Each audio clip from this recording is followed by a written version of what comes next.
안녕하세요. 라디오처럼 듣는 세계적인 운동 정보입니다. 꾸준히 운동하다 보면 어느 순간 예전만큼 즐겁지도 않고 몸도 좀 마음대로 안 따라주는 경험? 여러분도 혹시 해보신 적 있으신가요? 이걸 보통 운동 슬럼프라고 부르잖아요. 네, 맞아요. 그게 단순히 좀 쉬고 싶다 이런 마음을 넘어서서요. 운동 능력 자체가 눈에 띄게 좀 떨어지고 또 운동에 대한 흥미, 재미 이런 걸 아예 잃어버리는 좀 복합적인 상태를 말하는 거죠. 네네. 자신감도 떨어지고 또 쉽게 피곤해지고 이게 심하면 뭐 일상생활에도 영향을 미칠 수 있고요. 그렇군요. 근데 이게 운동 경력에 따라서도 슬럼프 양상이 좀 다르다고 들었어요. 네, 정확합니다. 예를 들어 초보자분들은 의욕이 막 앞서잖아요. 네, 그렇죠. 처음에 막 열심히 하죠. 그러다 보니까 본인 체력 수준을 넘어서는 그 오버트레이닝 상태에 빠지기 쉬워요. 아니면 뭐 자세가 좀 잘못됐다거나 운동 방법 자체가 아직 익숙하지 않으니까 그러다 부상 위험도 있고 또 기대만큼 빨리 안 느니까 쉽게 좌절하고 그러면서 슬럼프를 겪기도 하고요. 그렇겠네요. 그럼 운동이 어느 정도 익숙해진 이른바 중급자들은 좀 다른가요? 그때 오는 정체기 때문에 더 힘들어하시는 분들도 많은 것 같던데. 네, 맞아요. 중급 단계에서는 실력이 늘다가 어느 순간 딱 성장이 멈춘 것 같은 그런 느낌? 소위 말하는 그 플래토 현상에 부딪히면서 심리적으로 어려움을 겪는 경우가 많죠. 플래토요? 네. 몸이랑 신경계가 기존 자극에 이제 완전히 적응해버린 거죠. 그래서 단순히 운동 시간이나 횟수만 늘려서는 예전 같은 변화를 보기 어렵거든요. 이러면서 이제 운동에 대한 회의감이나 매너리즘 이런 거에 빠지기 쉬운 거고요. 근데 여기서 중요한 건 슬럼프는 뭐 게으름 피우는 게 아니라는 거예요. 현재 방식에 뭔가 점검이 필요하다? 이런 몸과 마음의 신호로 봐야 한다는 거죠. 신호다. 네. 오히려 이게 또 성장의 기회가 될 수도 있고요. 몸과 마음의 신호라. 그럼 구체적으로 어떤 요인들이 이런 슬럼프를 불러오는 걸까요? 원인이 있을 텐데요. 네, 크게 보면 한 세 가지, 신체적, 심리적, 그리고 환경적 요인으로 나눠볼 수 있습니다. 신체적 원인으로는 아까 잠깐 말씀드린 오버트레이닝, 이게 역시 대표적이고요. 네. 회복할 시간을 충분히 안 주고 너무 과도하게 계속 몰아붙일 때 나타나는 거죠. 만성 피로라든지 근육통이 계속 된다든지 집중력도 떨어지고 면역력 약화나 수면 문제 같은 것도 같이 오고요. 정말 운동만큼 아니 어쩌면 그 이상으로 휴식하고 회복하는 게 중요하다는 말이 딱 와닿네요. 바로 그겁니다. 충분한 수면, 또 균형 잡힌 영양 공급, 이런 회복 부족이 슬럼프의 정말 큰 원인이 돼요. 운동으로 손상된 근육을 회복시키고 에너지를 다시 채우는 과정이 없으면 뭐 발전도 기대하기 어렵겠죠. 그렇죠. 그리고 또 우리 몸의 연료인 영양소의 불균형 문제도 있어요. 예를 들어 에너지원인 탄수화물이 부족하다거나 근육 회복이나 성장에 꼭 필요한 단백질 섭취가 부족할 때 또는 뭐 철분 부족해서 빈혈 온다거나 에너지 대사나 근육 기능에 중요한 비타민 B군, D 이런 게 부족해도 신체 기능이 떨어지면서 슬럼프를 느낄 수 있습니다. 듣고 보니 몸 문제만이 아니네요. 정신적인 부분, 그러니까 이 마음의 문제도 상당히 클 것 같아요. 어느 순간 운동이 그냥 숙제처럼 느껴질 때도 있잖아요. 물론입니다. 운동을 통해서 원래 얻고 싶었던 어떤 가치나 즐거움 이런 걸 잃어버리는 동기상실. 이게 심리적 슬럼프의 핵심 원인 중 하나죠. 동기상실이요? 네, 내가 이걸 왜 하고 있지? 이런 질문에 답하기 어려워지는 거예요.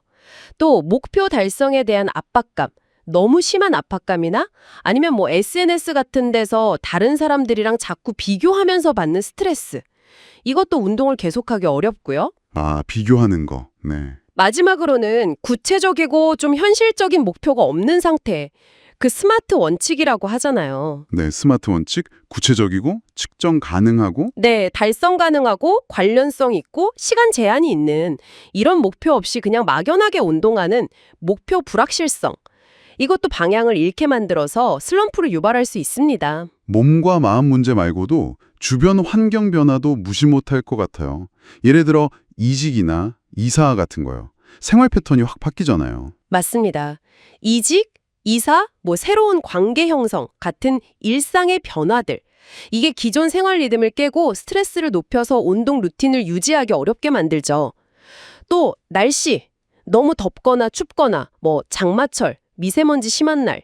이런 계절이나 환경 변화 때문에 운동할 여건 자체가 나빠지는 것도 원인이 될 수 있고요. 네, 그렇죠. 나가기 싫죠. 때로는 다니는 헬스장 기구가 좀 불편하다거나 분위기가 나랑 안 맞는다거나 아니면 홈트레이닝이 너무 단조롭다거나 이런 운동 장소의 문제, 이것도 슬럼프를 부르거나 더 심하게 만들 수 있어요. 원인이 진짜 다양하네요. 신체, 심리, 환경까지 다 얽혀 있군요.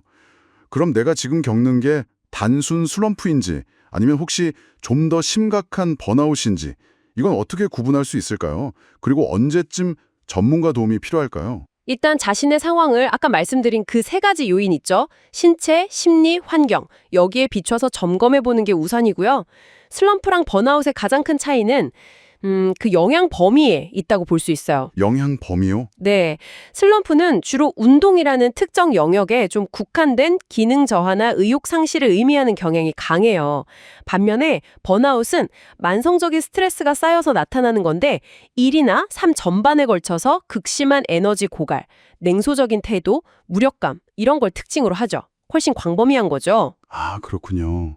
그래서 만약에 충분히 쉬고 여러 방법을 시도했는데도 슬럼프 증상이 한 달 이상 계속되거나 점점 더 심해진다.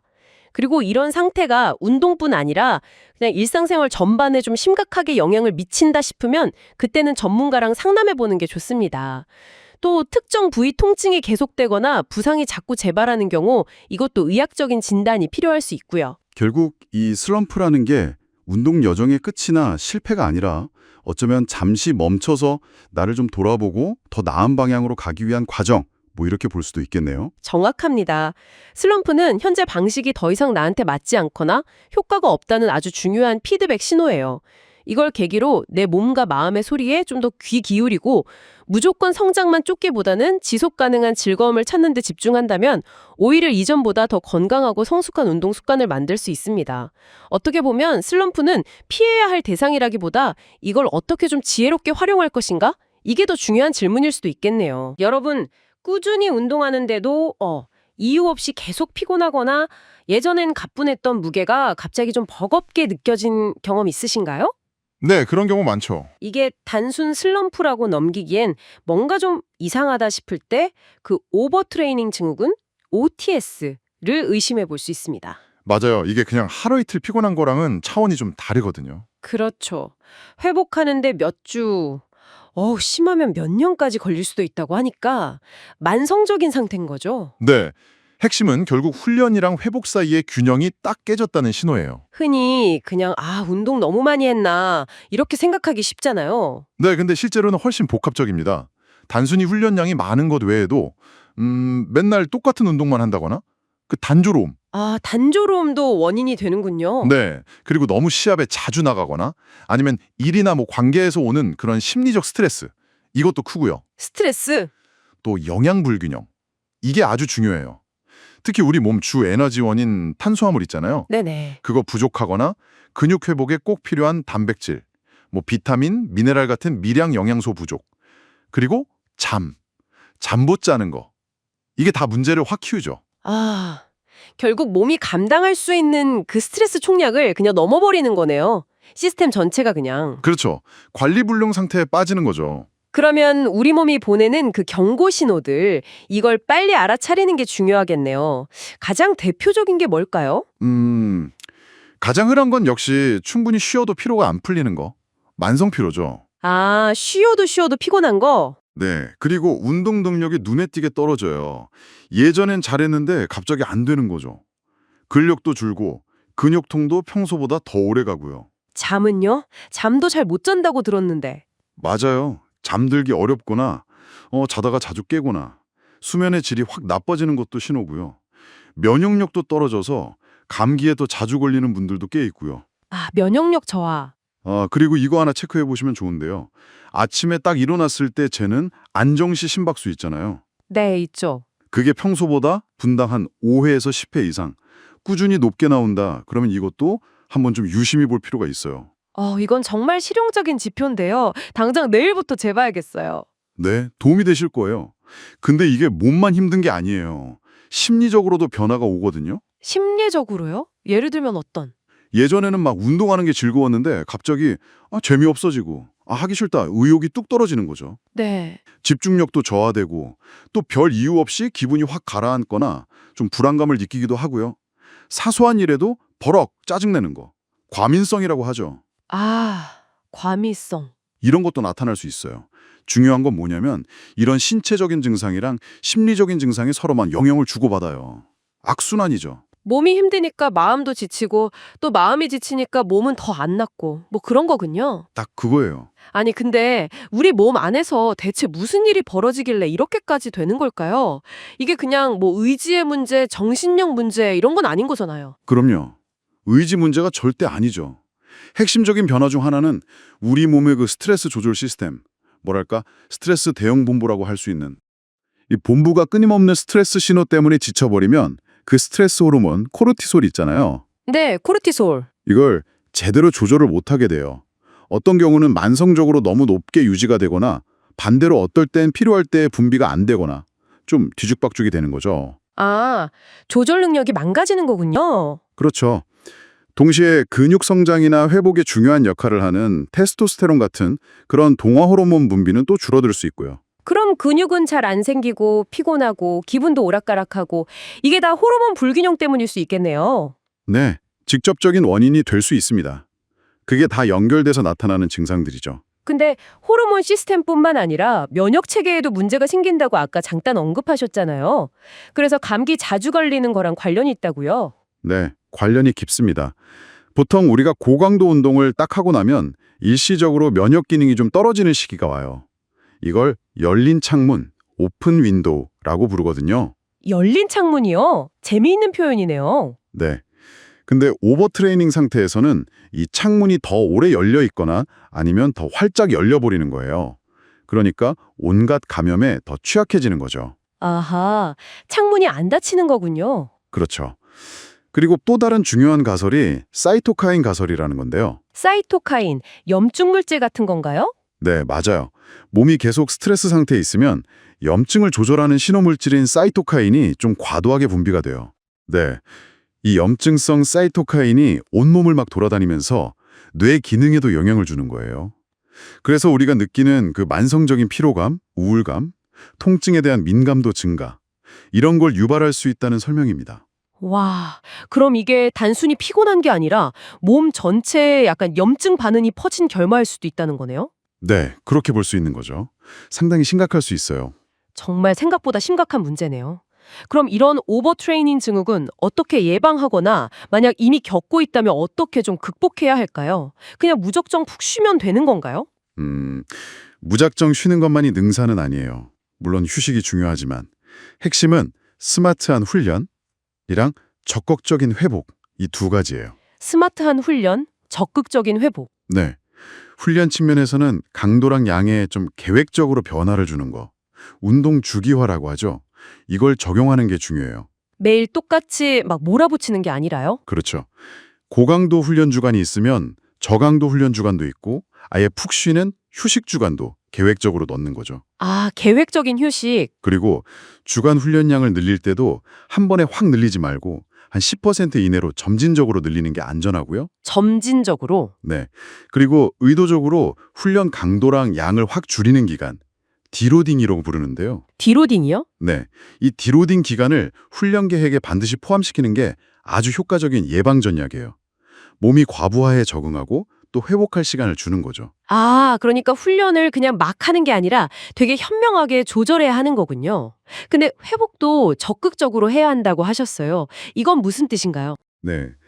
훈련만큼, 아니 어쩌면 그 이상으로 회복에 신경 써야 한다는 의미예요. 그냥 가만히 있는 게 아니라 회복을 위한 노력을 해야죠. 예를 들면 어떤 노력이 있을까요? 일단 일주일에 최소 하루 이틀은 훈련을 완전히 쉬는 날, 완전 휴식일이죠. 이걸 꼭 확보하고요. 그리고 매일 밤 최소 7시간에서 8시간 이상. 그냥 자는 게 아니라 깊고 질 좋은 수면을 취하는 게 무엇보다 중요해요. 잠의 질. 중요하죠. 그렇죠. 그리고 영양 공급. 이것도 회복의 핵심인데요. 운동으로 쓴 에너지를 충분히 보충할 칼로리는 기본이고 주 에너지원인 탄수화물 섭취 절대 소홀히 하면 안 돼요. 탄수화물 꼭 챙겨 먹어야 하는군요. 네. 근육 회복과 성장을 위해서는 보통 체중 1kg당 1.6g에서 2.2g 정도의 충분한 단백질 섭취가 권장되고요. 비타민, 미네랄, 그리고 물, 충분한 수분 섭취도 당연히 필수고요. 네. 특히 그 타이밍도 중요한데 운동 끝나고 나서 한 30분에서 1시간 이내 이때 탄수화물이랑 단백질을 같이 섭취해주면 회복 속도를 높이는 데 꽤 도움이 될 수 있어요. 아, 운동 직후 골든타임 같은 거네요. 훈련, 휴식, 영양. 이 세 가지 밸런스가 진짜 중요하군요. 정확합니다. 그런데 아까 운동 외적인 스트레스도 원인이 된다고 하셨잖아요. 이 부분은 좀 어떻게 관리해야 할까요? 사실 이게 제일 어려운 것 같기도 하고요. 맞아요. 이게 참 어렵죠. 근데 운동 자체에서 오는 스트레스뿐만 아니라 우리 일상생활의 스트레스도 결국 우리 몸의 총 스트레스 양에 더해진다는 걸 꼭 기억해야 해요. 네, 총량 관리. 그렇죠. 뭐 직장 문제라든지 학업 부담, 대인관계 갈등, 이런 운동 외적인 스트레스 요인들을 좀 관리하려는 노력이 필요해요. 어떤 노력이 도움이 될까요? 사람마다 다르겠지만 뭐 명상이나 요가 아니면 그냥 가볍게 걷는 산책, 좋아하는 취미 활동에 시간을 좀 내보는 거 이런 게 도움이 될 수 있고요. 네. 또 마음가짐도 중요해요. 좀 긍정적으로 생각하려고 노력하고 힘들 때는 혼자 끙끙 앓지 말고 가족이나 친구, 동료들한테 좀 터놓고 이야기하면서 지지를 얻는 거 이것도 정말 중요합니다. 아, 주변에 도움을 요청하는 것도 중요하군요. 네.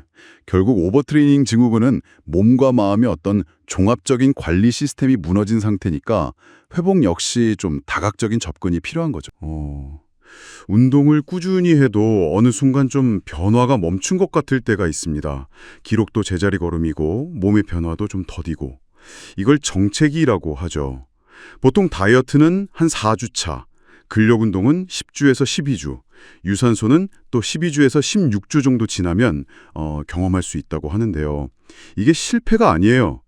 여러분 몸이 그간의 노력에 아주 성공적으로 적응했다는 자연스러운 신호인 거죠. 변화가 필요하다는 뜻이고요. 네, 맞아요. 우리 몸의 그 항상성 유지 경향 때문인데요. 운동이나 뭐 식단 변화 같은 걸 일종의 스트레스로 받아들이고 에너지 소비는 줄이고 현재 상태를 지키려는 그런 본능적인 방어 기제가 작동하는 겁니다. 이게 생존에는 굉장히 유리하지만 지속적인 성장을 목표로 할 때는 바로 이 뛰어난 효율성이 정체기를 유발하는 원인이 되는 거죠. 그렇죠. 정체기는 목표에 따라 뭐 근육 성장이든 체력 향상이든 체중 감량이든 좀 다르게 나타나잖아요. 왜 이런 일이 생길까요? 우선 첫째는 근육의 적응. 같은 자극이 반복되면 근육은 더 이상 성장할 필요를 못 느끼는 거예요. 적응하면 아무런 변화도 일으키지 않는다. 이 말이 딱 맞는 것 같아요. 네네. 그리고 또 하나는 이게 좀 재밌는데 신경계의 효율화예요. 운동을 반복하면 우리 신경계가 너무 효율적으로 변해서 진짜 최소한의 에너지로 그 동작을 해내게 되는 뭐랄까 숙련의 함정이랄까요? 아, 효율이 너무 높아져서 오히려 자극이 안 되는 거군요. 맞아요. 같은 운동이 더는 충분한 자극이 못 되는 거죠. 그리고 마지막으로 대사 적응. 이건 특히 체중 감량할 때 두드러지는데 칼로리 섭취가 줄면 몸이 에너지 소비를 줄이려고 기초 대사량, BMR이라고 하죠.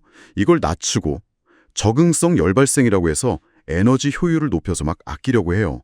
심지어는 그냥 일상활동, NEAT라고 하는 거기서 쓰는 칼로리 소모까지 줄일 수 있다네요. 특히 그 체중 감량 정체기는 진짜 몸이 에너지 절약 모드로 딱 들어서는 거랑 같아요. 줄어든 칼로리 섭취를 잠재적인 기아 상태 이렇게 인식해서 생존하려고 에너지 소비를 그냥 극도로 아끼는 거죠. 어떻게든 원래 체중으로 돌아가려는 우리 몸의 강력한 생존 본능이라고 볼 수 있습니다. 그럼 이 벽을 어떻게 넘어야 할까요? 핵심은 역시 새로운 자극이겠죠. 가장 기본은 역시 점진적 과부하 원칙을 다시 한번 점검하는 거. 무게나 횟수, 세트 수를 점진적으로 늘리는 건 뭐 기본이고요. 운동 속도, 템포 조절하는 거. 아니면 얼마나 힘들게 느껴지는가, RPE라고 하죠. 그걸 활용해서 실패 지점에 좀 더 가깝게 운동하는 노력도 중요합니다. 그리고 지난번보다 더 나아지려는 그 의도 자체가 중요할 수 있다는 점도 흥미로워요. 맞아요. 그 의도가 중요하죠. 그걸 가지고 구체적인 변화를 시도하는 게 필요하고요. 예를 들어서 무게를 바로 늘리는 게 좀 부담스럽다면 뭐 같은 무게라도 내려가는 속도를 좀 늦춰본다든지 근육에 다른 종류의 자극을 줄 수 있거든요. 좋은 지적이네요. 또 다른 방법은 정말 새로운 자극을 직접 주는 거예요. 운동 종목을 아예 바꾸거나 순서를 바꿔보거나 아니면 슈퍼세트처럼 쉬는 시간 없이 두 운동을 연달아 하거나 드롭 세트 같이 실패 직후에 바로 무게 낮춰서 또 반복하는 그런 특수 세트법을 써보는 거죠. 네네. 근육이랑 신경계에 좀 신선한 충격을 주는 건데 이게 뇌가 새로운 움직임에 적응하도록 그 신경 가소성을 자극해서 고착된 효율성을 깨트리는 데 도움이 될 수 있습니다. 좀 더 긴 관점에서 보면 주기와 전략도 아주 유용합니다. 훈련의 강도나 양, 종류 같은 걸 계획적으로 계속 바꿔나가는 거예요. 몸이 한 가지 방식에 완전히 적응할 틈을 안 주는 계획된 변화인 삶이죠. 선형, 비선형, 블록 주기화 등들 방식도 다양하고요. 때로는 아주 짧고 강하게 단기간 고강도 훈련, 이걸 충격 마이크로 사이클이라고 하는데 이걸로 정체기를 확 뚫지도 합니다. 그리고 의외로 중요한 게 바로 전략적 휴식, 디로딩이죠. 네, 때로는 잠시 쉬어가는 게 더 멀리 나아가는 방법이 될 수 있어요. 보통 한 일주일 정도 훈련 강도나 양을 의도적으로 줄여서 예를 들면 평소 들던 중량의 한 40에서 60% 수준으로요. 그렇게 쌓인 피로를 회복하고 몸을 재정비하는 기간을 갖는 거죠. 한 3주에서 6주 정도 훈련하고 나서나 아니면 몸이 계속 무겁다고 느껴질 때 고려해 볼 만합니다. 특히 디로댕은 눈에 잘 안 보이는 그 중추신경계의 피로 회복에 아주 중요해요. 이 피로가 쌓이면 정체기가 더 깊어질 수 있는데 디로딩은 이걸 해소하고 다음 훈련의 효과를 높이는 어떻게 보면 능동적인 회복 과정이죠. 더 높이 뛰려고 잠시 움츠리는 지혜랄까요? 아, 그렇죠. 물론 영양도 빼놓을 순 없죠. 근육 회복이랑 성장에 꼭 필요한 단백질, 보통 체중 킬로그램당 1.6에서 2.2g 정도 권장하잖아요. 네, 그 정도는 먹어줘야죠. 되고 반드시 적절한 훈련 자격이 같이 가야 합니다. 그리고 마지막으로 심리적인 요인, 이것도 무시 못해요. 목표를 다시 한번 점검해보고 작은 성공에 좀 집중하고 운동 파트너랑 같이 하거나 환경에 변화를 주는 것도 도움이 되고요. 결과보다는 과정 자체를 즐기는 마음, 긍정적인 자기 대화, 이런 게 중요하죠. 네, 근데 초보자분들은 이런 변화들이 조금 부담스러울 수 있어요. 당장 뭘 바꿔야 할지 막막할 수도 있고요. 맞습니다. 그런 분들을 위한 간단한 팁은 주 1회 작은 루틴 변경 정도가 아닐까 싶어요. 한 번에 한두 가지 요소만 살짝 바꿔보는 거예요. 예를 들어서 평소 상체 운동일에 하던 머신 프레스 대신에 푸시업을 해본다거나 아니면 세트 수를 하나 늘리는 대신에 반복 수를 약간 줄이면서 무게를 아주 살짝만 올려보는 식으로요. 부담 없이. 그거 아주 좋은 접근법입니다. 핵심은 작은 변화를 시도하고 그 결과가 어땠는지 관찰하고 기록하는 습관인 것 같아요. 예를 들어 스쿼트 할 때 내려가는 속도를 평소보다 한 1, 2초, 그 정도만 늘려보는 거죠. 템포 변화죠. 아니면 매번 같은 속도로 달리던 유산소 대신에 짧고 강하게 달리는 구간을 넣는 인터벌 트레이닝을 살짝 시도해 본다든지 어떤 변화가 나한테 잘 맞는지 알아가는 그 과정 자체가 또 다른 성장의 기회가 될 겁니다. 네, 기억하세요. 운동 정체기는 여러분이 멈춘 게 아닙니다. 성공적으로 적응했다는 증거이고 또 변화가 필요한 시점이라는 신호예요. 이 시기를 성장을 위한 또 다른 기획으로 여기시고 현명한 변화를 통해서 즐겁게 운동 여정을 계속 이어나가시길 바랍니다. 정체기는 끝이 아니라 더 큰 성장을 위한 새로운 시작이니까요. 운동을 꾸준히 하는데도 몸이 계속 지치는 느낌. 이거 많은 분들이 경험하실 텐데요. 네, 그렇죠. 이게 단순히 의지의 문제가 아니라 에너지가 진짜로 고갈되고 있다는 신호일 수 있어요. 에너지 고갈이요. 그럼 영양 쪽 문제일 가능성이 크겠네요. 맞습니다. 특히 영양 불균형이 숨어 있는 경우가 많죠. 운동 시작하면서 활동량은 막 늘었는데 섭취하는 에너지가 그걸 못 따라가면 상대적 에너지 부족, 이런 상태에 빠지기 쉽거든요.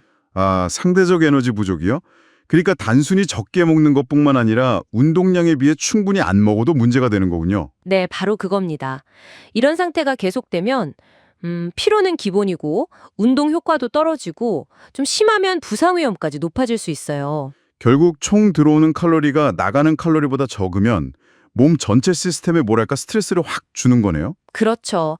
지속적인 피로감이나 지구력 감소, 또 집중력 저하, 심지어 면역력 약화 같은 문제들로 이어질 수 있습니다. 그렇군요. 근데요, 단순히 총 칼로리만 맞춘다고 해결되는 건 또 아니에요. 그 안에서 그러니까 탄수화물, 단백질, 지방 이 주요 영양소들의 비율이 어떻게 되느냐 이게 또 엄청 중요합니다. 비율 문제. 네네. 이 균형이 깨지면 칼로리가 충분해도 문제가 생길 수 있다는 거죠. 아, 그렇군요. 예를 들어 탄수화물 같은 경우 우리 몸의 주 연료잖아요. 이게 부족하면 운동할 때 금방 힘이 붙이고 쉽게 지치게 되죠. 맞아요. 생각보다 꽤 많이 필요해요. 활동량에 따라서는 체중 1kg당 3g에서 5g까지도 얘기하거든요. 최소한 100g은 넘어야 하고요. 꽤 많네요. 그럼 단백질은 어떤가요? 근육 회복 때문에 중요하다고들 하잖아요. 체중 1kg당 한 1.2g에서 1.6g 정도를 권장하는데요. 네. 이걸 한 번에 많이 먹기보다는 한 20g에서 40g씩 나눠서 드시는 게 흡수율 면에서는 더 효과적이라고 알려져 있습니다. 아, 나눠서 먹는 게 좋군요. 지방은 좀 오해가 많은 것 같아요. 무조건 나쁘다고 생각하기 쉬운데. 맞아요. 건강한 지방은 호르몬 생성 같은 우리 몸에 꼭 필요한 역할을 하거든요. 그래서 총 칼로리의 한 15%에서 30% 정도는 아보카도나 견과류 같은 건강한 불포화 지방 위주로 채워주는 게 중요해요. 물론 포화 지방이나 트랜스 지방은 좀 조심해야 하고요. 당연하죠. 그리고 이런 큰 영양소들 말고도 사실 미량 영양소 역할도 무시 못해요. 미량 영양소요? 비타민이나 미네랄 같은 거 말씀이시죠? 네, 눈에 잘 띄진 않지만 에너지 만드는 과정이나 면역 체계, 또 신체 기능 조절에 정말 핵심적인 역할을 하거든요. 예를 들어서 철분이 부족하다, 그러면 산소 운반이 잘 안 돼서 만성 피로를 느끼거나 운동할 때 숨이 쉽게 찰 수 있어요. 아, 철분 중요하죠. 마그네슘 부족도 은근히 많다고 들었어요. 네, 맞아요. 마그네슘은 에너지 생성이나 근육, 신경 기능과 관련이 깊어서 부족하면 근육 경련이 오거나 만성 피로, 근력 약화 같은 증상이 나타날 수 있죠. 비타민 D도 뼈 건강뿐만 아니라 근육 기능이나 면역력에도 영향 준다고 하던데 이것도 부족하면 피곤하고 감기도 잘 걸릴 수 있겠네요. 그렇습니다. 이런 미량 영양소들은 운동하면 땀으로 좀 손실되기도 하고 요구량 자체가 늘어나기도 해서 운동하는 분들은 특히 좀 더 신경 써야 하는 부분이에요. 그럼 결국 이런 문제들을 해결하려면 식단 점검부터 시작해야겠네요. 내가 혹시 총량이 부족하진 않은지, 영양소 비율은 좀 괜찮은지, 너무 가공식품만 먹는 건 아닌지, 물은 충분히 마시고 있는지, 이런 것들이요. 네, 맞아요. 식단 개선의 핵심 원칙은 사실 복잡하지 않아요.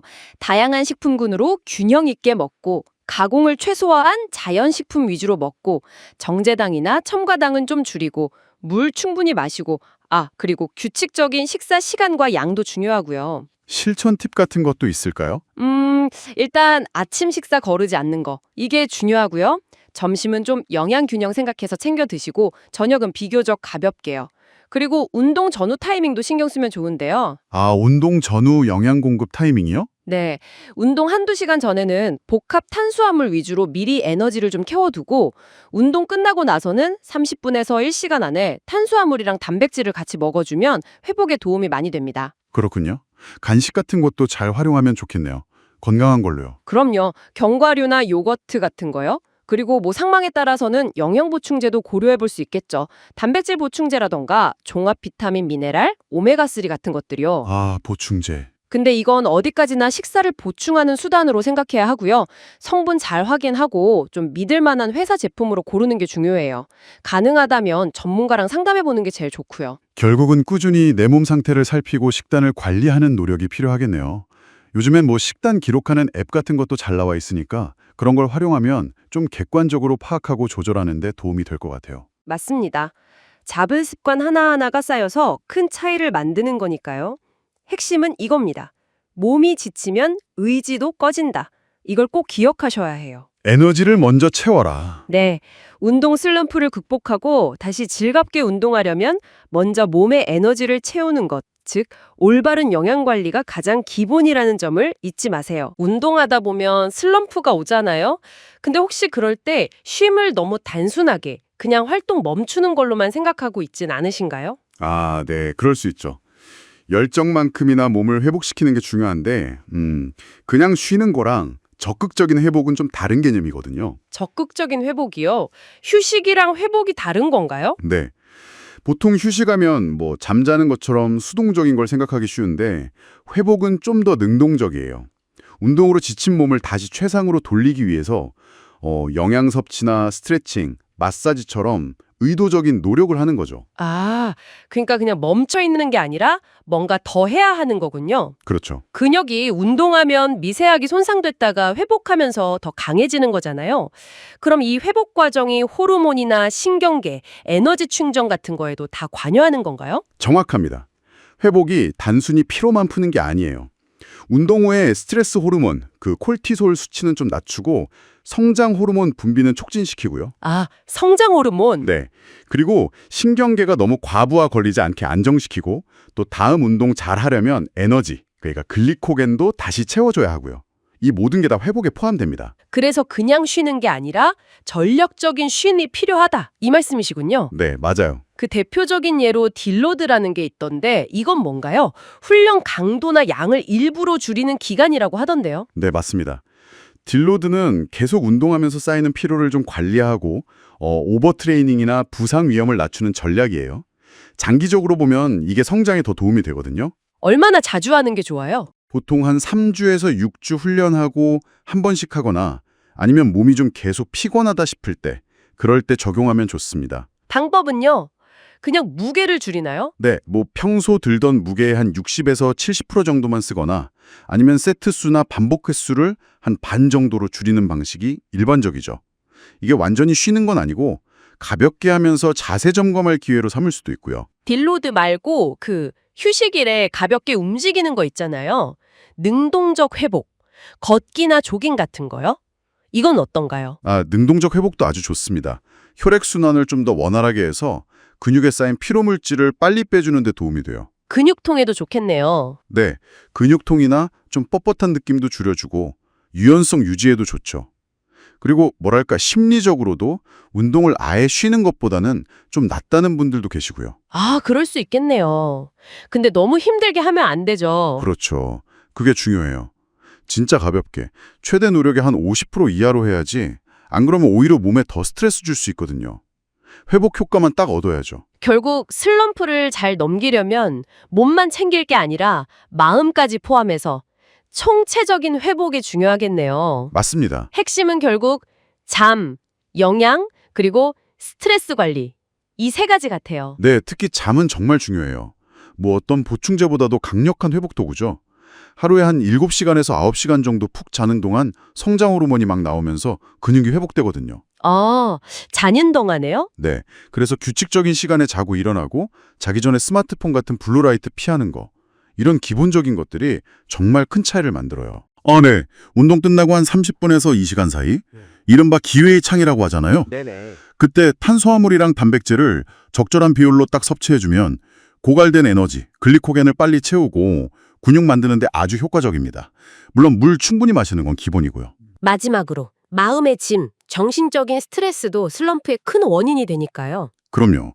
정신적으로 지치는 것도 몸만큼이나 회복이 필요해요.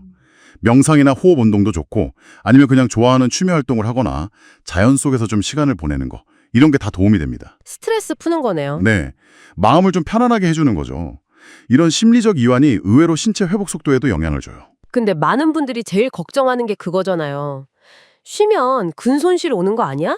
저도 솔직히 좀 불안할 때가 있거든요. 쉬는 날인데도 괜히 막. 그 마음 충분히 이해됩니다. 그런데 며칠 쉬거나 뭐 일주일 정도 딜로드 한다고 해서 그동안 열심히 만든 근육이 막 눈에 띄게 사라지진 않아요. 정말요? 네. 연구들을 보면 근육 손실이 의미 있게 나타나려면 훨씬 더 오랫동안 운동을 안 해야 해요. 오히려 걱정되는 건 누적된 피로를 계속 무시하고 억지로 운동하다가 다치는 거죠. 아, 부상. 네. 부상당하면 짧게는 몇 주, 길게는 몇 달 운동 못하게 되잖아요. 그게 훨씬 큰 손실이죠. 듣고 보니 그러네요. 부상이 제일 무섭죠. 결국 쉬는 것도 훈련이다. 이 생각을 좀 받아들여야겠어요. 바로 그거예요. 그 마음가짐이 중요합니다. 오늘 잘 쉬었으니까 내일 더 잘할 수 있다. 이 휴식은 더 나아지기 위한 투자다.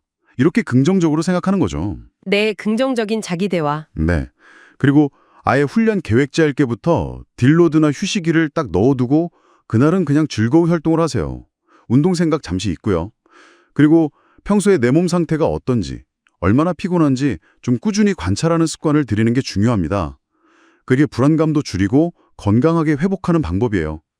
결국 회복이라는 걸 단순히 멈추는 것으로만 볼 게 아니라 성장을 위한 적극적인 과정, 일종의 투자로 바라보는 인식의 전환이 필요한 것 같습니다. 여러분의 몸과 마음이 보내는 신호에 잘 귀 기울이면서 자신만의 건강한 회복 리듬을 찾아 나가는 것, 그게 지치지 않고 꾸준히 운동하면서 발전할 수 있는 핵심일 겁니다. 운동을 이렇게 꾸준히 하다 보면 누구나 한 번쯤은 벽에 부딪히는 그런 느낌 받을 때가 있죠. 네, 맞아요. 갑자기 운동이 너무 버겁게 느껴지고 뭐 실력은 그대로인 것 같고. 제자리 걸음 같고. 네. 심지어 아니 내가 이걸 왜 하고 있지? 이런 생각까지 들 때가 있단 말이죠. 이게 바로 그 운동 슬럼프. 맞습니다. 이게 사실 아주 자연스러운 과정이에요. 아, 자연스러운 거군요. 네. 중요한 건 이걸 실패라고 생각하지 않는 거예요. 오히려 잠깐 멈춰서, 나를 좀 돌아보고 이걸 통해서 더 단단해질 기회로 삼는 거죠. 뭐랄까, 멈췄다가 다시 시작하는 법. 이걸 아는 게 핵심입니다. 근데 그 슬럼프라는 게 단순히 몸이 그냥 지치는 거, 이걸 넘어서는 것 같아요. 네, 그렇죠. 목표에 대해서 뭔가 무력감도 느끼고 아예 의욕 자체가 뚝 떨어지는 느낌? 그런 게 있거든요. 왜 그런 걸까요? 가장 흔한 원인 중 하나가 바로 그거예요. 기대랑 현실의 차이. 아, 기대와 현실. 네. 처음에는 금방 늘겠지 했는데 생각보다 성과가 좀 더디면 회의감이 들기 시작하는 거죠. 이런 정체가 자꾸 반복되면 이렇게 힘들게 계속할 이유가 있나? 이런 근본적인 질문에 답하기가 어려워져요. 심리적인 에너지도 계속 소모되고요. 맞아요. 단순히 그냥 성과가 안 나서라고 하기에는 그 동기 자체가 아예 사라지는 듯한 느낌이 더 강렬할 때도 있는 것 같아요. 그건 우리 마음의 아주 기본적인 원리랑 관련이 깊은데요. 혹시 자기결정성 이론이라고 들어보셨어요? 자기결정성 이론이요? 조금 생소하네요. 네. 우리의 동기라는 게 크게 세 가지 심리적인 욕구가 채워질 때 확 살아나거든요. 첫째는 내가 스스로 결정하고 통제한다는 느낌.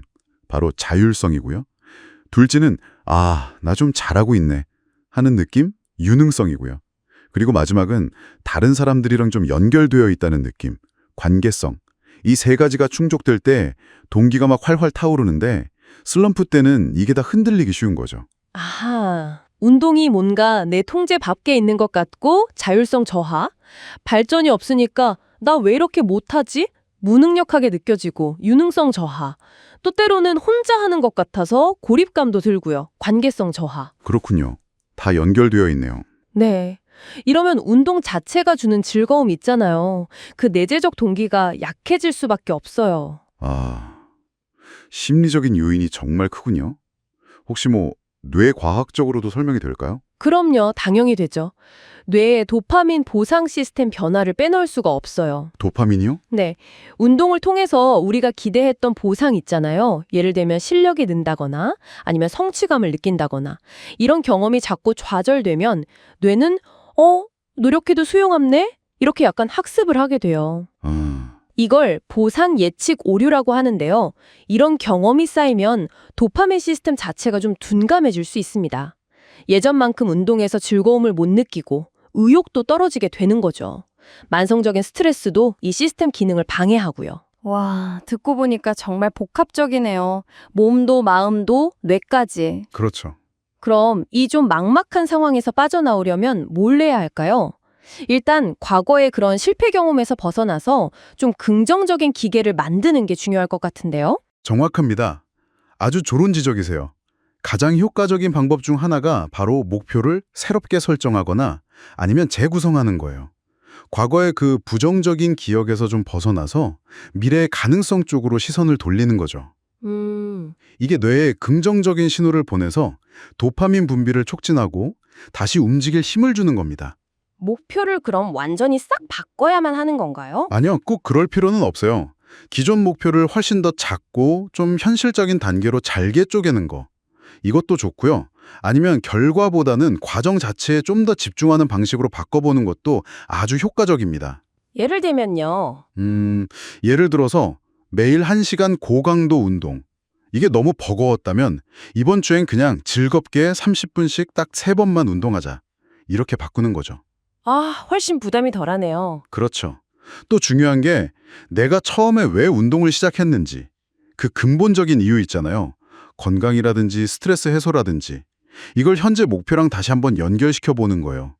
운동의 의미를 다시 찾는 거죠. 그렇게 작은 목표들을 하나씩 달성해 나가는 게 쌓이면 어떤 변화가 생길까요? 나도 할 수 있네 이런 느낌이 중요할 것 같은데요. 바로 그겁니다. 네. 작은 성공들이 모여서 자기 효능감, 그러니까 내 능력에 대한 믿음을 키워주는 거예요. 자기 효능감? 네. 이게 자신감을 회복시켜주고, 그럼 조금 더 해볼까? 하는 더 큰 도전을 향한 동력으로 작용합니다. 이게 그냥 심리적으로만 그런 게 아니고요. 실제로 아까 말씀드린 그 둔감해졌던 도파민 시스템 있잖아요. 네네. 그걸 다시 활성화시키는 역할도 해요. 노력하니까 보상이 따르네? 하는 긍정적인 예측 회로가 뇌에서 다시 강화되는 거죠. 와, 신기하네요. 그럼 구체적으로 목표는 어떤 식으로 세우는 게 좋을까요? 막연하게 세우면 또 금방 흐지부지 될 수 있잖아요. 맞아요. 그래서 스마트 원칙을 한번 적용해 보시면 좋습니다. 스마트요? SMART? 네, 목표를 구체적, specific, 이거 측정 가능하고 measurable, 달성 가능하며 achievable, 현재 상황과 관련 있고 relevant, 또 기한이 정해진 time bound 방식으로 만드는 거예요. 특히 슬럼프 시기에는 이 달성 가능성, achievable, 여기에 초점을 맞춰서 아주 작은 성공을 자주 맛볼 수 있도록 설계하는 게 핵심입니다. 예를 들면 어떤 식으로요? 앞으로 2주 동안 일주일에 딱 2번만 20분씩 산책하기. 이런 식으로 아주 구체적이고 현실적이게요. 아, 정말 할 수 있겠다는 생각이 드네요. 그렇죠. 그리고 우프 전략이라는 것도 아주 실용적인데요. W, OOP. 이건 또 뭐죠? 네. W는 소망, wish, O는 이상적인 결과, outcome, 또 다른 O는 예상되는 장애물, obstacle, P는 구체적인 계획, plan을 세우는 거예요. 여기서 핵심은 그 장애물, obstacle를 미리 예상하는 겁니다. 특히 내 안의 장애물, 예를 들어 귀찮은 이라든지 차기 합리화와 같은 거예요. 아, 저항감 같은 거요? 네, 맞아요. 그걸 파악하고 만약 이런 장애물 상황이 오면 나는 이런 대처 행동을 하겠다는 식의 만약이라면 계획, if then plan을 세우는 게 중요해요. 오, 재밌네요. 예를 들면 만약 운동 가기 귀찮다는 생각이 막 들면 일단 제일 신나는 음악부터 틀겠다 이런 식으로요. 내 안의 그 방해꾼을 다루는 구체적인 방법을 미리 정해두는 거죠. 핵심은 그거죠.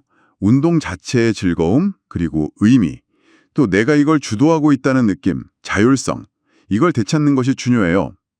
예를 들어 좀 새로운 종류의 운동을 시도해 보거나 아니면 운동하는 장소를 바꿔보는 것도 좋고요.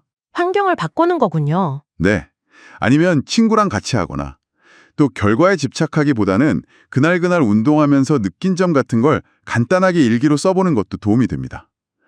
작은 성취를 했을 때 스스로에게 작은 보상을 해주는 것도 좋고요.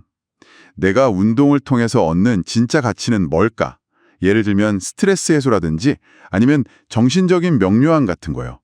이걸 다시 한번 떠올려 보는 거죠. 네, 감정 관리도 중요하겠네요. 슬럼프 때는 자꾸 부정적인 생각에 빠지기 쉬우니까요. 그럼요. 빼놓을 수 없죠. 마음 챙김 명상이나 아니면 스스로에게 좀 긍정적인 말을 해주는 거. 이런 게 그런 악순환을 끊는 데 도움이 될 수 있어요.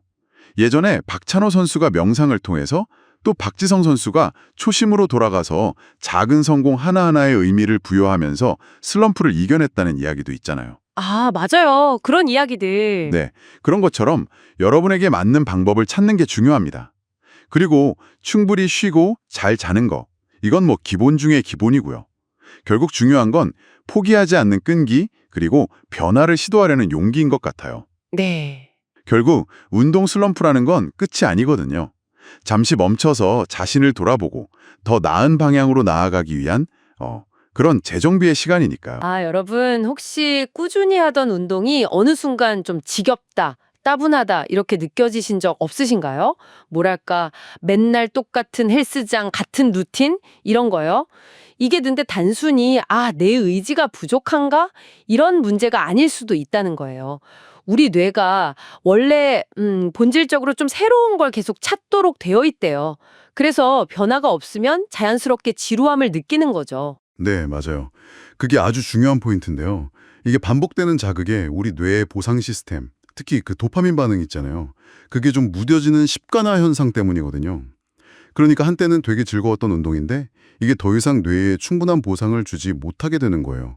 그러면서 이제 동기가 떨어지는 거죠. 어찌 보면 지극히 자연스러운 신경생물학적 반응입니다. 아, 그렇군요. 그럼 이 지루함을 깨는 열쇠는 결국 새로움이네요. 뭐 새로운 환경이라든지 새로운 소리 아니면 새로운 사람?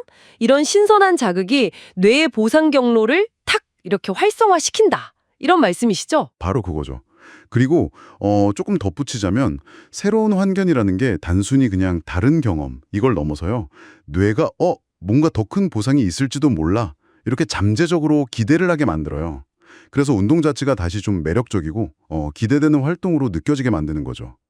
더 나아가서는 이런 새롭고 즐거운 환경에서 운동을 하면요. 뇌의 연결막 자체가 막 변하고 재구성되는 신경 가소성이라는 걸 촉진해요. 그리고 뇌 건강에 아주 중요한 단백질, 그 BDNF라고 들어보셨죠? 뇌유래 신경 영양인자, 그 수치도 높일 수 있습니다. 와, 그럼 뇌를 더 건강하고 활력 있게 만드는 거네요. 네, 그런 셈이죠. 그럼 가장 쉽게 시도해 볼 수 있는 변화는 역시 장소를 바꾸는 거겠네요. 예를 들어서 야외 운동 같은 거요. 햇살이나 바람, 뭐 자연의 소리, 이런 건 실내에서는 얻기 힘든 되게 다채로운 감각 경험이잖아요. 특히 그 녹지가 많은 자연 환경은 정신적인 피로를 줄이고 기분을 좋게 하는 부드러운 매혹 효과가 있다, 이런 얘기도 있던데요. 그게 정확히 뭔가요? 아, 부드러운 매혹이요? 그건 뭐랄까, 인공적인 환경처럼 우리의 주의를 막 강하게 요구하진 않아요. 근데 자연스럽게 이렇게 시선이 가고 마음이 끌리면서 정신적인 노력이 별로 필요 없는 거죠. 그래서 마음을 편안하게 회복시켜주는 그런 자연의 힘을 말하는 겁니다. 그래서 콘크리트 건물 많은 도심보다는 공원이나 숲, 이렇게 녹지가 좀 풍부한 곳이 정신 건강에는 훨씬 더 좋다, 이런 연구 결과들이 많죠. 하긴 그렇겠네요. 근데 사실 매번 야외로 나가거나 뭐 새로운 체육관을 찾기가 현실적으로 좀 어려울 수도 있잖아요. 그럴 때는 실내에서 좀 효과적으로 새로움을 줄 만한 방법은 없을까요? 좋은 질문이세요. 실내 운동 환경도 충분히 바꿀 수 있습니다. 예를 들어 집에서 운동하신다면 가구 배치를 좀 바꿔본다거나 아니면 운동하는 그 공간 자체를 좀 재정비하는 것만으로도 뇌에는 분명 새로운 자극이 되거든요. 아주 작은 조명 변화나 뭐 운동 매트 색깔을 바꿔보는 것도 도움이 될 수 있고요. 핵심은 이전과는 다른 감각 정보를 뇌에 줘서 그 익숙함에서 벗어나게 하는 겁니다. 그렇군요. 누구랑 운동하는지 이것도 되게 중요한 변수가 될 수 있겠어요.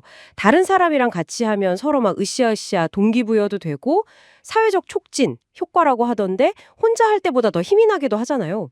또 그룹 운동 특유의 그 에너지 같은 것도 무시 못하고요. 물론이죠. 근데 또 반대로 혼자 운동하는 걸 더 선호하는 분들도 계시잖아요.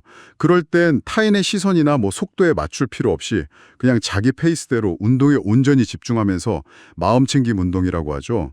현재 순간의 움직임과 호흡에 집중하는 시간을 가질 수 있어요. 이게 또 자기 성찰의 시간이 되기도 하고요. 여기서 근데 중요한 건 슬럼프를 느낄 때 있잖아요. 그때 기존 방식이랑 한번 반대로 시도해 보는 거예요. 혼자 주로 운동하셨다면 그룹 운동을 한번 해보고 그룹 운동을 주로 하셨다면 혼자만의 시간을 가져보는 식으로요. 이 변화 자체가 굉장히 강력한 새로움으로 작용할 수 있습니다. 아, 그것도 좋은 방법이네요. 환경의 감각적인 요소들도 활용해 볼 만하겠어요. 음악은 뭐 정말 많은 분들이 이미 활용하고 계실 텐데요. 보통 빠른 템포, 한 120bpm 이상? 그게 고강도 운동에 좋고 느린 템포는 스트레칭이나 쿨다운에 좋다고들 하잖아요. 네, 맞아요. 그런데 여기서 또 흥미로운 점은요. 여러 연구들을 보면 특정 템포나 장르보다도 그냥 내가 좋아하는 음악 있잖아요. 그게 동기부여나 즐거움 측면에서는 가장 효과적이라는 결과가 꾸준히 나와요. 사실 좋아하는 음악만큼 강력한 도파민 촉진제도 드물죠. 그리고 조명 색감도 의외로 활용도가 높아요.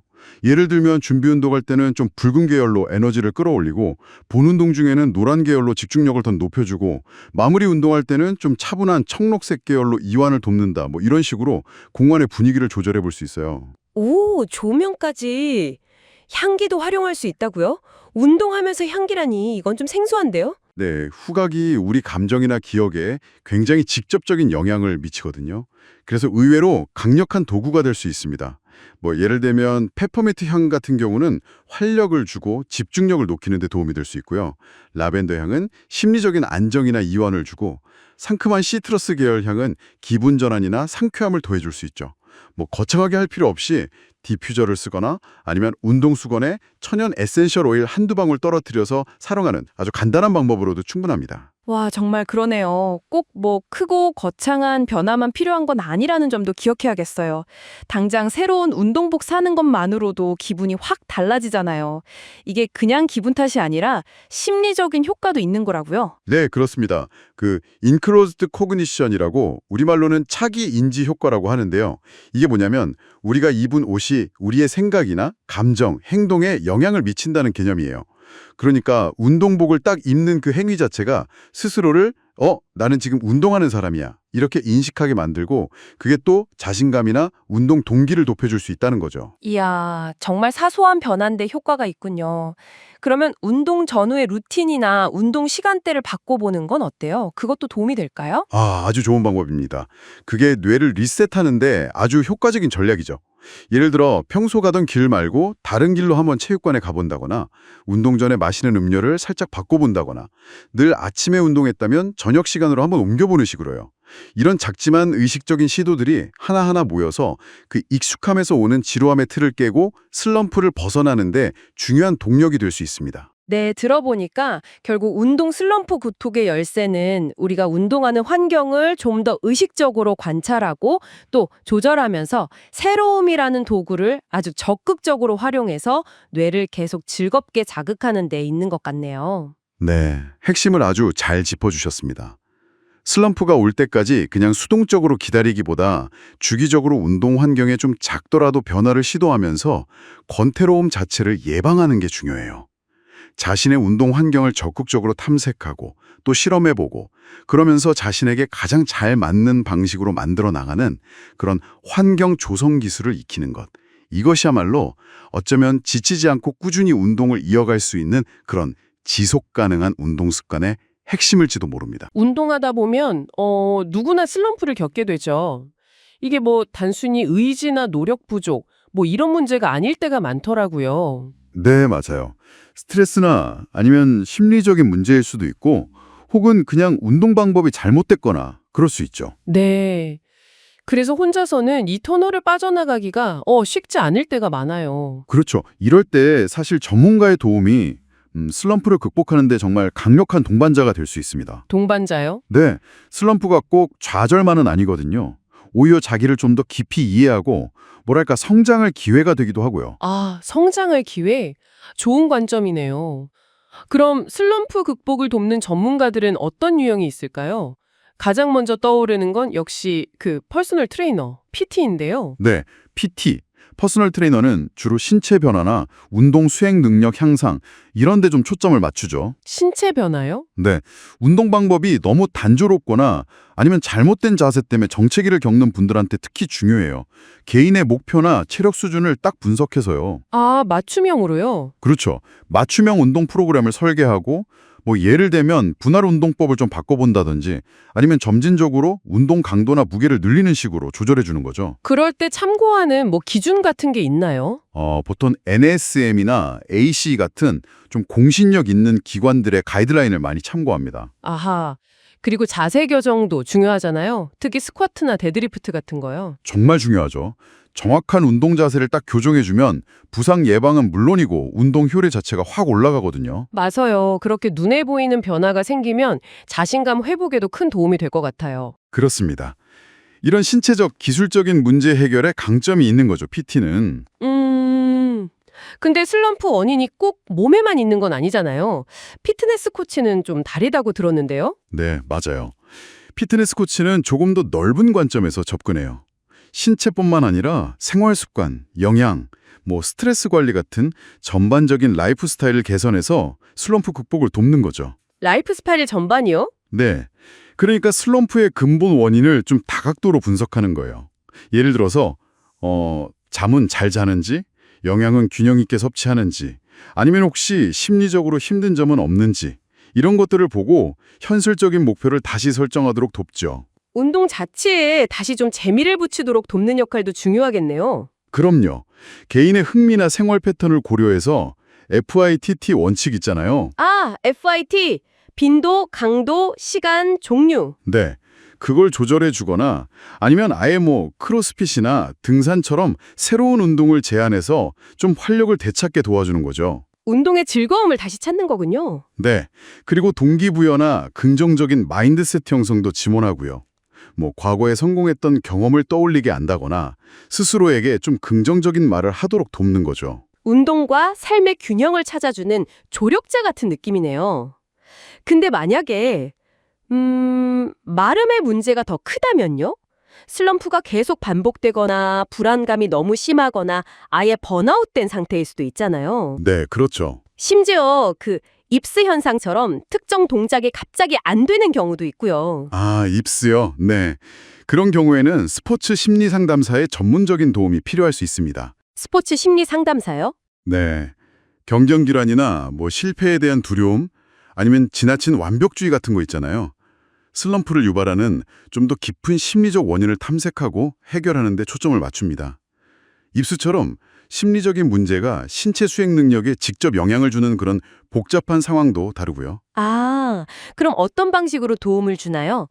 그 심리 기술 훈련, PST라는 걸 활용한다고 들었는데요. 네, PST, Psychological Skills Training인데요. 여러 가지 기법이 있어요. 명확한 목표를 설정하는 것부터 시작해서 성공하는 장면을 생생하게 그리는 심상훈련. 심상훈련이요? 네. 그리고 난 못할 거야 같은 부정적인 생각을 좀 더 현실적이고 긍정적으로 바꾸는 인지 재구성. 스스로를 응원하는 긍정적 자기 대화, 경기 전후의 루틴 만들기, 그리고 긴장을 풀거나 반대로 집중력을 확 높이는 이완 및 활성화 전략 같은 것들이 포함되죠. 와, 정말 다양하네요. 네. 실제로 수영 선수를 대상으로 한 연구에서도 이런 PST가 정서 안정이나 경기력 향상에 꽤 효과가 있다는 결과도 있었고요. 궁극적으로는 나는 왜 운동을 하는가? 이 본질적인 질문을 통해서 내적 동기를 다시 확인하고 좀 강화하도록 돕는 거죠. 그렇군요. 이런 전문가들의 개입이 구체적으로 어떤 긍정적인 효과들을 가져올까요? 좀 정리해보자면요. 크게 한 3가지 정도로 나눠볼 수 있을 것 같아요. 첫째는 역시 심리적인 지지죠. 심리적 지지요? 네, 전문가가 이렇게 공감해주고 이해해주는 그런 태도 자체만으로도 정서적으로 좀 안정감을 느낄 수 있거든요. 그리고 작은 성공 경험들을 통해서 잃었던 자신감이나 나도 할 수 있다는 자기 효능감을 회복시키고 운동 동기를 다시 찾고 유지하도록 돕고요. 그게 중요하죠. 두 번째는 그럼 기술적인 조언이겠네요. 맞습니다. 아까 이야기했던 것처럼 정확한 자세 교정이나 더 효율적인 훈련 방법을 알려줘서 운동 효과는 높이고 부상 위험은 낮추는 거죠. 과학적인 근거에 기반해서 프로그램을 짜고 최적화하는 것도 당연히 포함되고요. 네. 마지막 세 번째는요. 객관적인 피드백입니다. 전문가가 운동 능력 측정을 하거나 아니면 심리검사 같은 걸 통해서 현재 상태를 객관적으로 진단해주면 문제의 본질을 더 명확하게 파악할 수 있죠. 아, 객관적인 시각이요. 네, 그리고 훈련 일지 같은 기록을 통해서 발전 과정을 꾸준히 추적하고 그 스마트 원칙이라고 하죠. 스마트 원칙이요. 아, 구체적이고 측정 가능하고? 네, 맞아요. 달성 가능하고 현실적이고 시간 제한이 있는 목표요. 그런 걸 활용해서 현실적인 목표 설정을 지원하는 거죠. 정말 체계적이네요. 그럼 이런 전문가들을 제대로 활용하려면 어떤 점을 좀 염두에 두면 좋을까요? 간단한 팁 같은 거요. 일단 자기 슬럼프가 주로 기술적인 문제인지 아니면 심리적인 문제에 더 가까운지 스스로 한번 파악해보는 게 시작일 것 같고요. 네, 자기 진단. 네.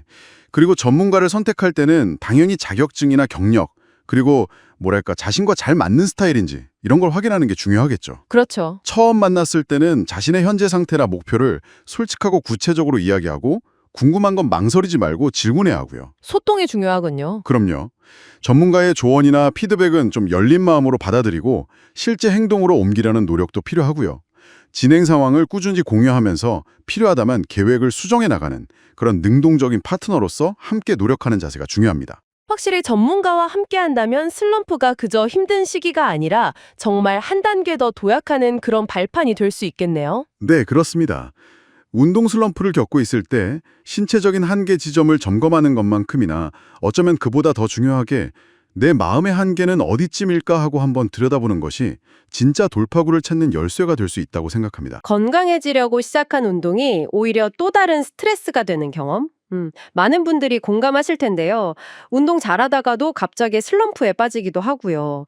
이게 단순히 그냥 의지 문제가 아니라 우리 삶의 다른 스트레스들하고 굉장히 깊이 얽혀 있다는 점. 이걸 좀 파고들어 볼 필요가 있을 것 같습니다. 네, 맞아요. 사실 뭐랄까, 직장, 학업, 인간관계 같은 그런 일상적인 스트레스가 운동 슬럼프의 아주 큰 원인이 됩니다. 이게 스트레스를 받으면 우리 몸에서는 그 코르티솔이라는 호르몬이 나오잖아요. 근데 이게 만성이 되면 문제가 좀 복잡해져요.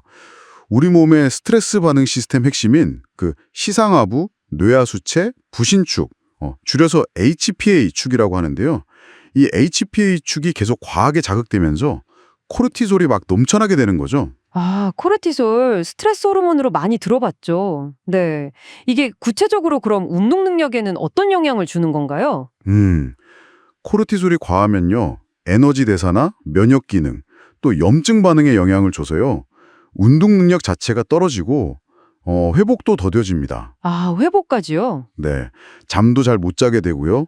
자율신경계 균형도 깨지고. 그러니까 마치 큰 발표 앞두고 밤새 걱정했더니 다음날 아침 운동은커녕 몸이 천근만근 무거웠던 경험 여러분도 있으시죠? 네네, 있죠. 바로 그런 상태가 반복된다고 보시면 됩니다. 와, 스트레스가 단순히 기분 문제가 아니라 수면 부족, 호르몬 불균형까지 일으켜서 운동 슬럼프를 만드는 진짜 악순환 고리였군요. 근육에도 직접적인 영향이 있나요, 그럼? 네, 아주 직접적입니다. 만성 스트레스는요. 근육 단백질 분해를 촉진하고 근력과 지구력을 떨어뜨려요.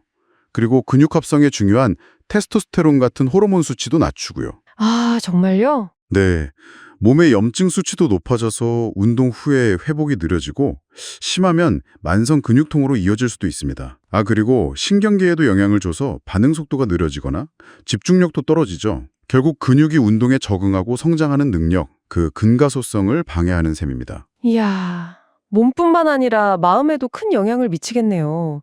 아예 그냥 운동할 의욕 자체가 사라지는 경우도 많잖아요. 정확합니다. 맞아요.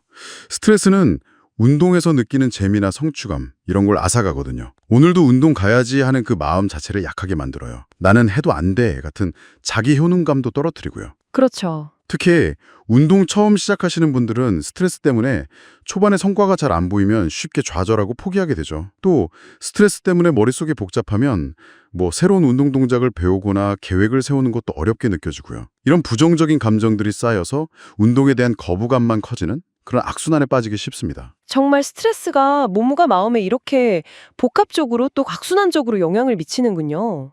아, 그렇다면 이 악순환을 끊기 위해서 운동 외적으로 먼저 시도해 볼 만한 스트레스 관리법에는 어떤 것들이 있을까요? 네, 그래서 비운동적 방법들이 아주 중요합니다. 첫째는 명상이나 마음 챙김, 또 호흡 운동 같은 활동으로 내면의 평온을 찾는 거예요. 이런 활동들은 부교감 신경을 활성화해서 몸을 이완시키고 코르티솔 수치를 낮추는 데 도움이 됩니다. 특히 주기적 한숨 호흡이라는 게 있는데요. 이게 뭐랄까 숨을 천천히 깊게 들이마시고 짧게 한 번 더 들이마신 다음 길게 내쉬는 방식이에요. 이게 심박변이도 HRV를 즉각적으로 개선하는 효과가 있다는 연구 결과도 있더라고요. 오, HRB요? 네, HRV가 높을수록 스트레스 회복력이 좋다는 신호거든요. 20분 정도. 자신의 생각이나 감정을 솔직하게 그냥 글로 써보는 겁니다. 글로 써보는 거요? 네, 감정을 해소하고 생각을 좀 정리하는 데 도움이 되죠. 또 인지행동 전략, CBT라고 하죠. 그 원리를 활용해 볼 수도 있습니다. 예를 들어서 난 역시 안 돼 같은 부정적인 생각이 들 때 정말 그럴까? 다른 가능성은 없을까 하고 현실적으로 반문해보는 인지 재구성 연습 같은 거죠. 아, 인지 재구성. 일상에서 좀 쉽게 할 수 있는 힐링 방법도 궁금한데요. 자연을 접하는 게 아주 효과적입니다. 정말로요. 숲길을 걷거나 그냥 공원에 잠시 앉아 있는 것만으로도 스트레스 호르몬이 줄고 마음이 편안해지는 효과가 있어요. 네네. 또 좋아하는 취미에 몰입하는 것도 스트레스에서 잠시 벗어나서 즐거움을 찾는 좋은 방법이고요. 그리고 마지막으로 힘들 때 기댈 수 있는 가족이나 친구 같은 사회적 지지망. 이게 스트레스의 충격을 완화해주는 아주 중요한 완충제 역할을 합니다. 그렇군요. 이렇게 스트레스를 좀 다스리고 나면 다시 운동을 긍정적인 스트레스 해소 수단으로 활용할 수도 있겠군요. 어떤 운동이 특히 도움이 될까요? 네, 운동은 아주 강력한 스트레스 해소 도구가 될 수 있습니다. 분명히요. 특히 걷기나 가벼운 조깅 같은 저강도 유산소 운동, 요가, 태극권 뭐 이런 것들이 좋습니다. 이런 운동들은 기분을 좋게 하는 엔도르핀 분비를 촉진하고 몸을 이완시키는 부교감 신경을 활성화하고 뭐 심리적인 안정감을 줍니다. 여기서 진짜 핵심은 과하지 않게 적절한 수준으로 하는 겁니다. 적절한 시전이라는 게 근데 어느 정도일까요? 사람마다 다를 텐데요. 개인차가 크기 때문에 딱 잘라 말하기는 어렵지만 일반적인 가이드라인은 있습니다. 스트레스 관리가 목적이라면 약간 숨이 차지만 대화는 가능한 정도의 중간 강도, IP라고 해서 주간적 운동 강도 3에서 5 정도요. 그 정도 운동을 최소 20분 이상, 주 2, 3회 규칙적으로 하는 것이 좋습니다. 아, 주 2, 3회? 네. 하지만 지금 너무 지쳐 있거나 운동 초보라면 훨씬 낮은 강도에서 시작해서 몸의 반응을 잘 살피면서 점진적으로 늘려가야 합니다. 만성 피로, 수면 장애, 운동 능력 저하, 운동에 대한 즐거움 상실 같은 신호가 나타나면 아, 너무 과했구나 하고 즉시 강도를 낮추거나 쉬어야 합니다. 이건 중요한 신호예요. 결국 운동과 휴식 그리고 일상 스트레스 관리 사이에서 자신만의 어떤 건강한 리듬을 찾는 게 핵심이군요. 맞습니다. 네, 그 스마트 원칙이라고 하죠. 구체적이고 측정 가능하며 달성 가능하고 현실적이며 시간 제한이 있는 목표.